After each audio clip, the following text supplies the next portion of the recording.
अस्सलाम वालेकुम क्लास 2। आज हम इसमें नकरा और इसमें मारफा की डेफिनेशन करेंगे। इसमें नकरा आम नाम को कहते हैं। किसी आम चीज़, जगह, शख्स, परिंदे या जानवर का आम नाम इसमें नकरा कहलाता है। यानी कोई भी आम चीज़ हो, जगह हो, शख्स हो, परिंदा हो, वो इसमें नकरा कहलाता है। पहाड़, लड़का, स्कूल और सब्ज़ी वगैरह, यानी ये आम चीज़ें हैं। कोई भी पहाड़, कोई सा भी लड़का, कोई सी सब्ज़ी, ये आम चीज़ें हैं। ठीक है, अब हम करेंगे इसमें मारफा। किसी ख़ास चीज़, जगह, शख्स, परिंदे या जानवर का ख़ास नाम इसमें मारफा कहलाता है।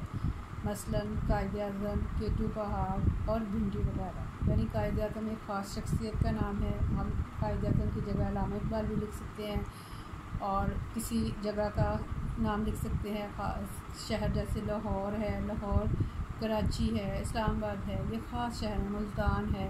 और भिंडी जैसे हमने लिखा है, इसकी जगह कोई और सब्ज़ी का नाम लिख सकते हैं, जैसे करेले वगैरह। तो ख़ास चीज़ों का जो ख़ास चीज़ हो, जगह हो, शख्स हो, परिंदा हो, उसको उसके ख़ास नाम को इसमें मारफा कहलाता है। और आम चीज़ें जो होती हैं वो इसमें नकरा कहलाती हैं। इसमें नकरा आम चीज़ों को कहा जाता है और इसमें मारफा ख़ास चीज़ों को कहा जाता है। अब इसके साथ हम अपने मज़मून की रीडिंग करेंगे।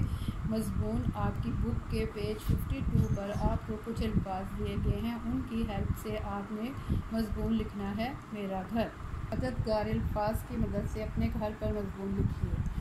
अल्फाज: खूबसूरत, अच्छा, साफ़ सुथरा, बहुत बड़ा, रंग, 6 कमरे, खुला और हवादार, बड़ा सहन, बाग, दरख्त, पौधे, फूल, घास। अब आपने इनकी मदद से मज़मून लिखना है। मेरा घर बहुत बड़ा है। मेरा घर बहुत खूबसूरत और साफ़ सुथरा है। मेरे घर में 6 कमरे हैं और एक ड्राइंग रूम है। ड्राइंग रूम बहुत बड़ा और खूबसूरत है। तमाम कमरे बड़े बड़े और हवादार हैं। मेरे घर में एक बड़ा सहन है। मेरे घर में एक बाग भी है। बाग में कुछ फलों के दरख्त हैं और पौधों पर खूबसूरत फूल खिलते हैं। मैं अपने घर को साफ़ सुथरा रखती हूँ। मैं अपने घर से बहुत प्यार करती हूँ। मुझे अपना घर बहुत पसंद है। अब बेटा आपने ये मज़मून लिखना है, इसकी अच्छी तरह लर्निंग करनी है। मुश्किल अल्फाज को बार बार लिखें ताकि आपकी प्रैक्टिस हो जाए। ओके, अल्लाह हाफ़िज़।